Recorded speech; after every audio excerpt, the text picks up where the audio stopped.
All right. All right. Welcome back to another episode of the Company We Keep podcast. I am your host, Kristin Pearl. This is a podcast for everyday business owners, entrepreneurs, and leaders who want to think differently about growth, want to think differently about success, and want to find better balance in both business and in life. In today's episode, in all of season 3, is sponsored by John McDonald and Harbortown Financial Group.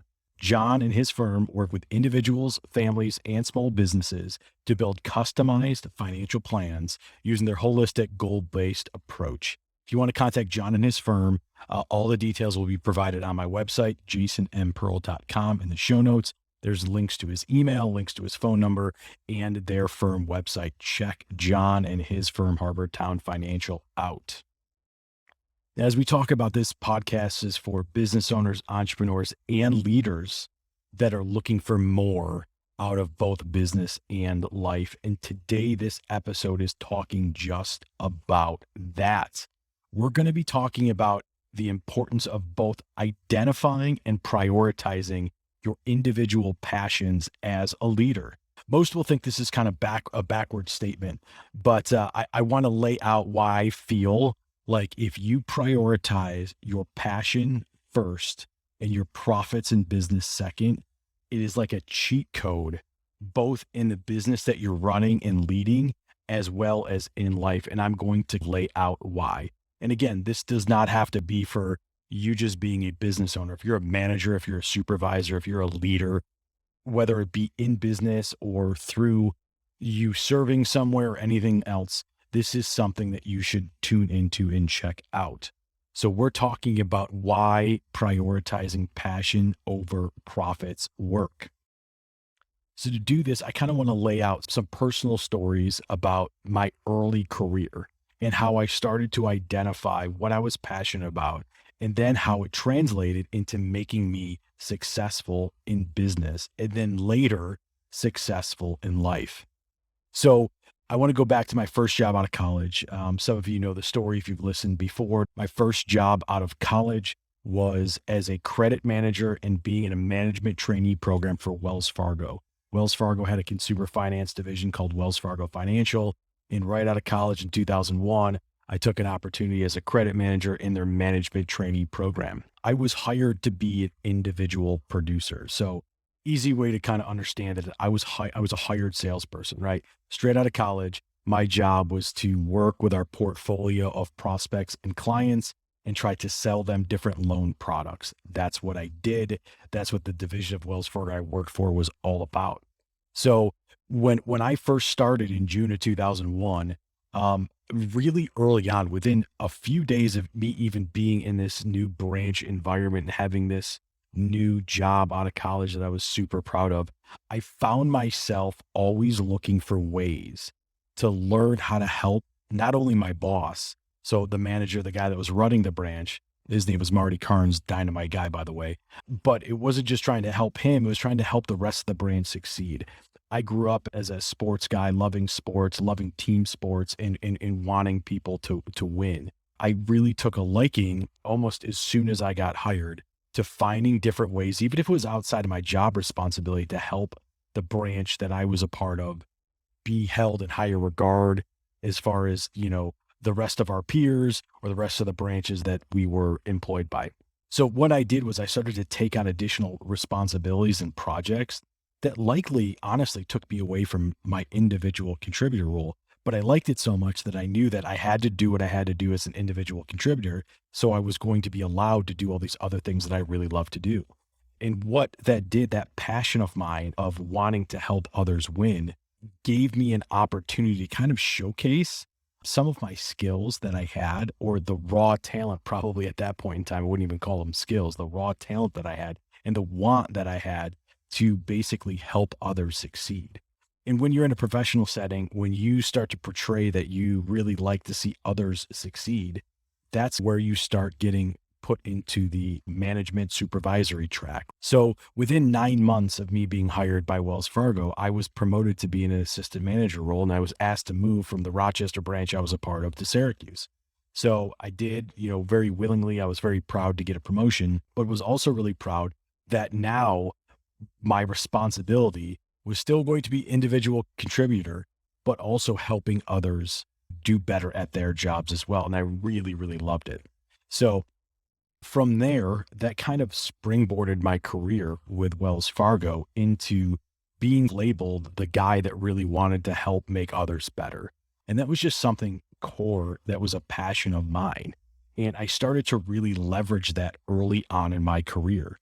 A lot of people would question me and they'd ask and say, Jason, why do you want to go spend time trying to make somebody else better when you could just focus on yourself because you're good and you could make more money? And I just never could understand it because it just wasn't the way I was built. Now, that certainly, by the way, this does not mean that you have to go do this if you're in an individual contributor role. You don't have to. It's just the way I was built. It's what was in my heart. We talk about head, heart, and house on this podcast a lot. Like that's for me was something that was really driving me. So I really went after it. But shortly after I got this promotion, 9 months later, I was promoted to take over my first branch in Northeastern Ohio as a manager at 23 years old. And I started to get a reputation of being like a fixer.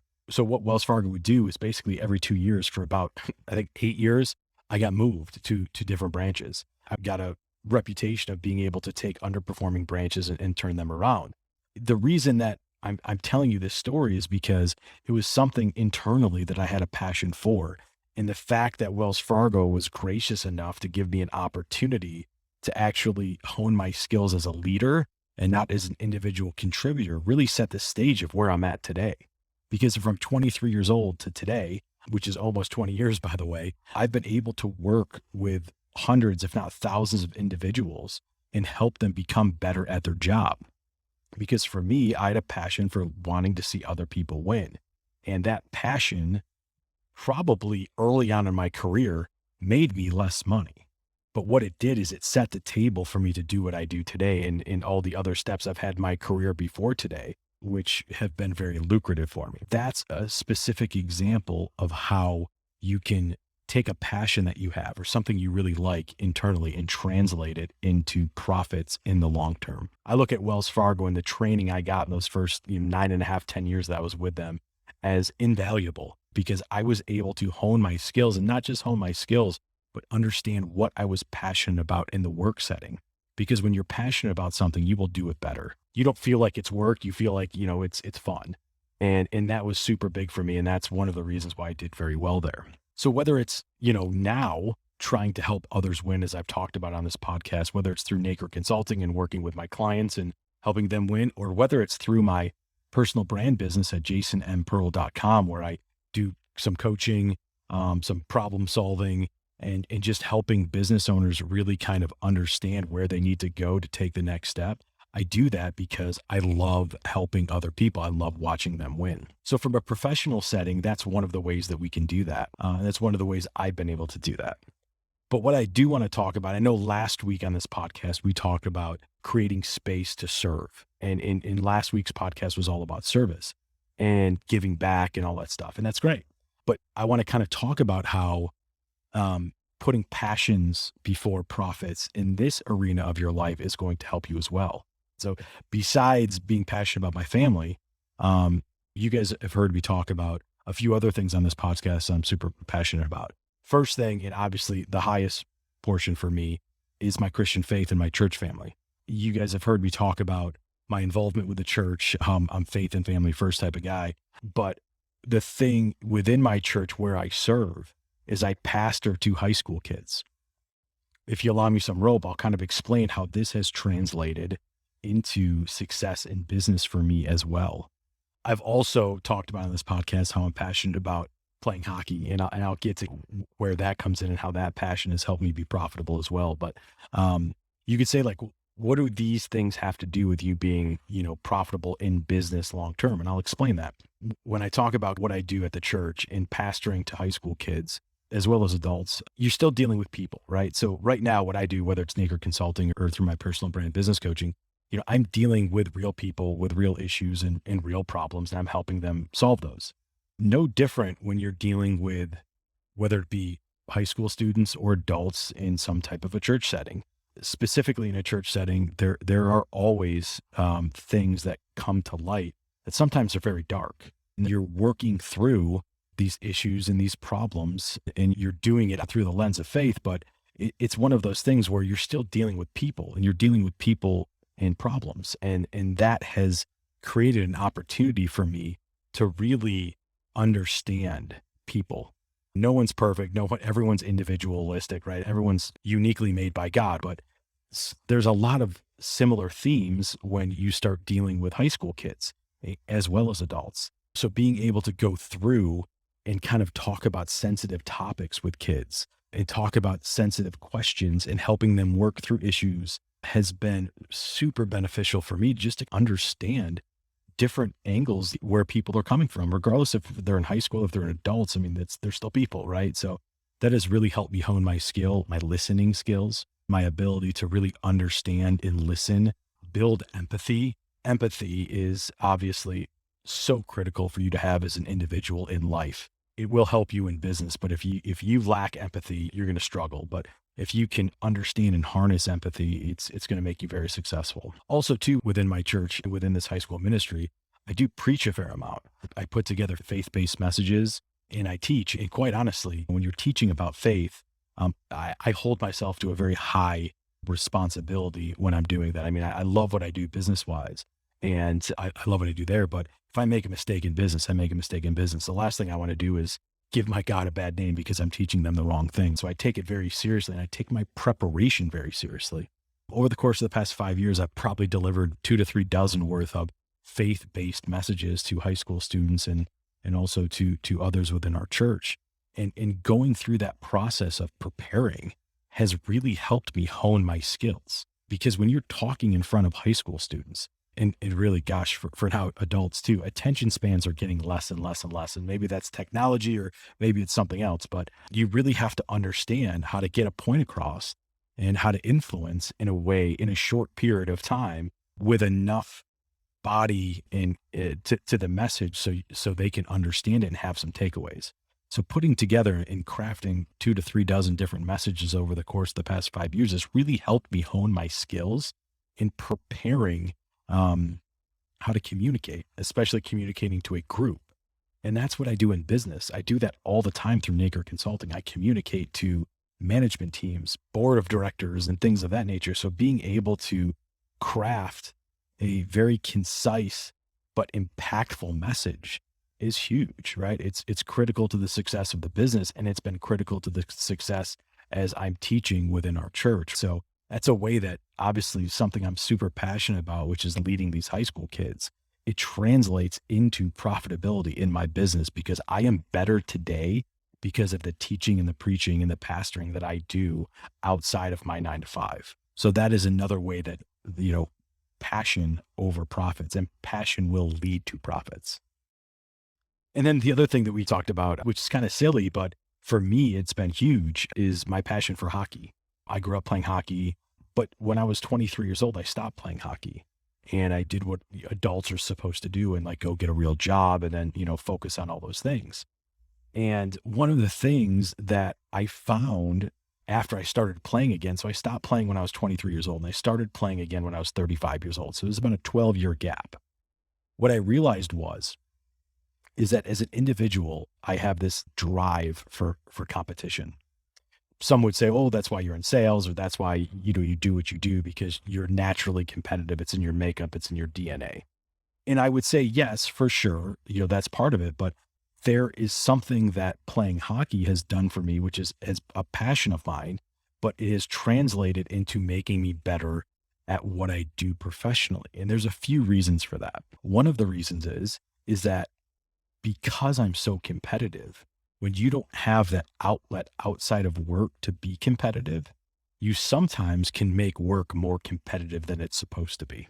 I know I have done this more than once, where because I have this drive to compete, I had this drive to want to be the best or want to be number one or want to win, which at the surface is not a problem, but it can get unhealthy when you make the competition unhealthy. And I have done that in the past because I didn't have an outlet for that internal competition that I was craving, that I created that competition at work. And again, it's one of the reasons why I'm good at what I do, but it could also, in my early career, is one of the reasons why I potentially didn't gel or mold as well as I should have with others because I was so competitive. So now that I have this outlet, I'm able to compete and get this kind of like raw, almost like animalistic competition out of my body. So I can go in and still be competitive at work and want to help my clients win, but I'm not creating almost like false competition because I have this need for it because I'm able to exert it outside of work. In addition to it, I mean, just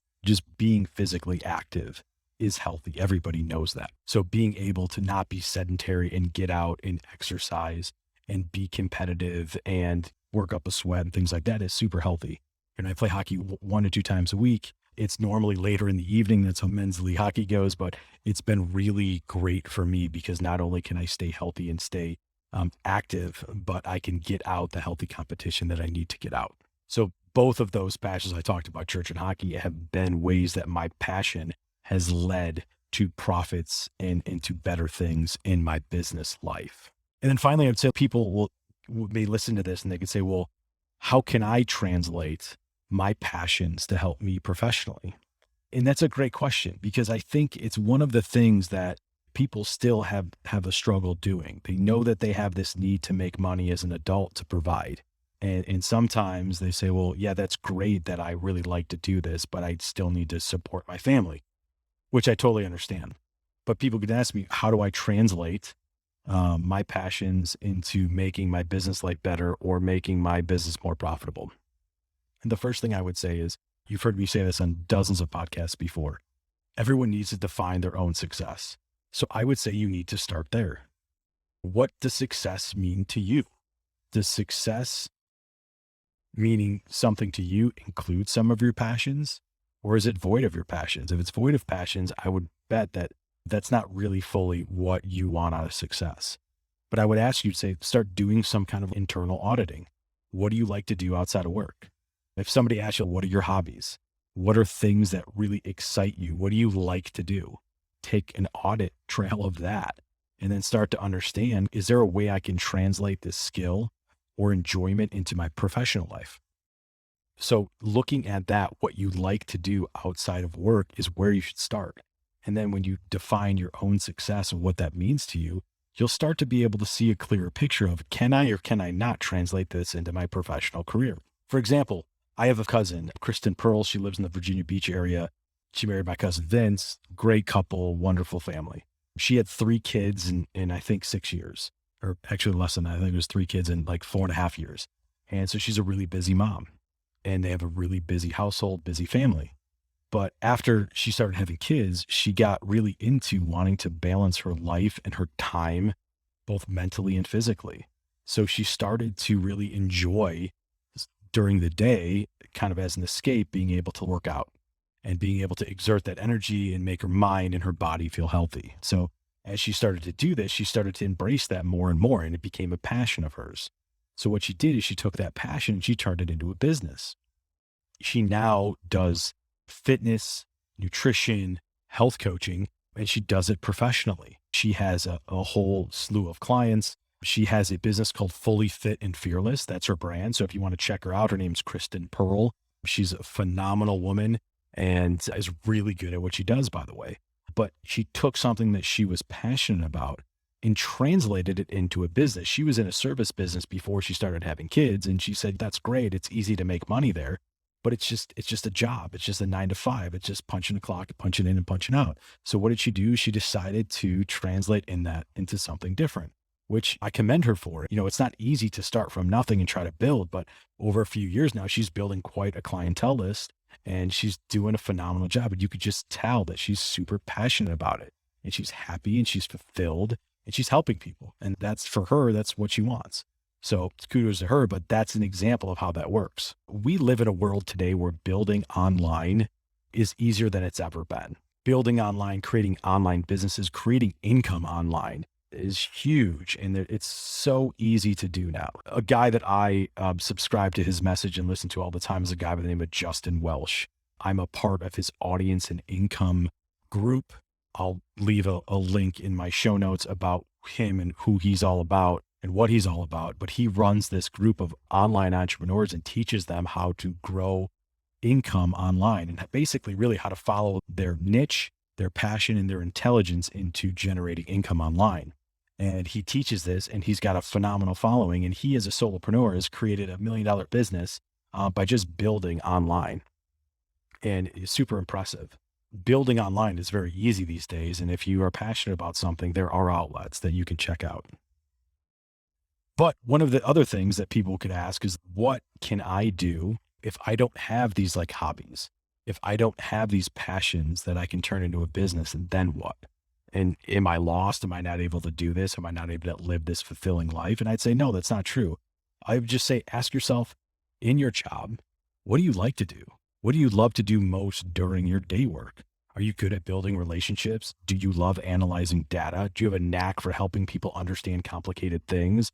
Do you really love service? Do you love helping other people understand, how to do things? Do you like training people? Start doing an audit internally of what you like to do when you're at work, and then figure out if there's other job descriptions within your organization. There's other opportunities for you to really lean into those things, because if you have a skill and you have a knack of doing those things, you're going to be able to take that passion even during the workday and turn it into probably a more profitable career for you. Even in a W-2 standpoint, that's probably something that could work. So there's a number of different ways that you could do that, but you just have to understand what task during the day do I really enjoy? Which ones do I not enjoy? And that's one of the things that can kind of help you out. And then finally, I've seen a lot of people, like we talked about last week with service, I've seen a lot of people translate nonprofit organizations that they're really passionate about and turning it into a career.